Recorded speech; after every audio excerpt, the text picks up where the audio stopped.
If you own properties in markets like mine in north central Pennsylvania, you know that the water and sewer authorities are leinable expenses, which makes many landlords hesitant to have tenants pay it on their own. But I'm going to show you a simple, easy way that you don't need to bear that utility risk anymore.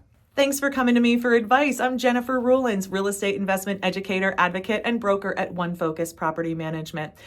So this problem about leinable utilities, typically water and sewer, there's a lot of places in our country that the authorities that provide that service to the households hold the property owner liable for all of the use at that property. Some of these authorities will mail a copy of the bill to the tenant and things like that. But in many cases, whether the tenant pays or not is not the water or sewer authority's concern. They will always come back to you, the property owner. And in cases like that, where landlords have said, well, tenant, this unit is individually metered. There is a water and sewer account, and I want you to be responsible for it. What they fear and what they've heard is that tenants can run that bill up and then not pay it and leave the property and leave the landlord with a large debt to the water or sewer authority. And that's the problem that they find. And so what I found is that the conventional wisdom, at least here in north central Pennsylvania, has been to just simply include water and sewer in the rent as an easy way of managing this risk. I'm not a fan of this. I'm not a fan of this at all. It is my belief that when the unit is individually metered, when an accurate bill can be presented for the actual usage by that tenant, all of the use of that water is under their exclusive use and control, then it is appropriate for them to be responsible for that expense. The reason being, they should be responsible for the amount of that utility they're using.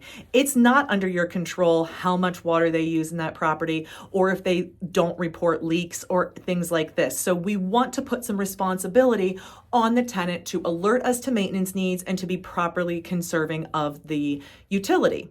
So how do we do that? If the authority won't send the bills to the tenant or won't hold the tenant accountable, what do we do? Well, at One Focus Property Management, we've come up with a pretty simple process. When we receive a utility bill for a property that the tenant is responsible for paying, we will issue a payment on the owner's behalf with the owner's funds to pay that. That makes sure that the account is in good standing, the owner doesn't get any late fees, etc.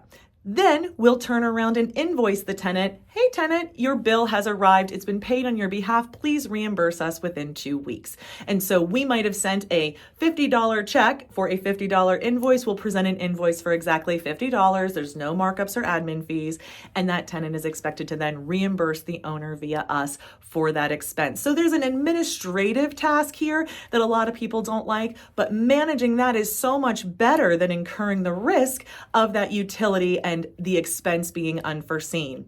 Additionally beneficial is the ability to have insight into those bills. More often than not, we're finding water leaks on the bills before the tenants are reporting them. So when we receive a bill for unusual usage, we can immediately throw up a red flag and send maintenance to the property to address this as a way to save the tenant money as soon as possible. We also might go out there for overage of use and find that there is no leak. That might indicate, not necessarily, that something's going on at the property that shouldn't be. Are they running a business of some kind? Are more people living there than should be?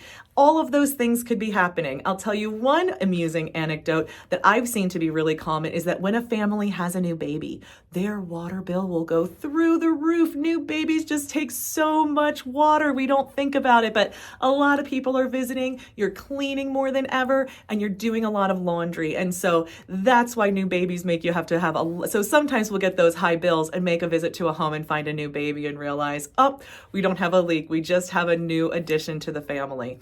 Well, that is how we handle this water sewer question. I want to hear, how do you handle it? What questions do you have? What obstacles have you found? Do you find something wrong with the advice I gave here today?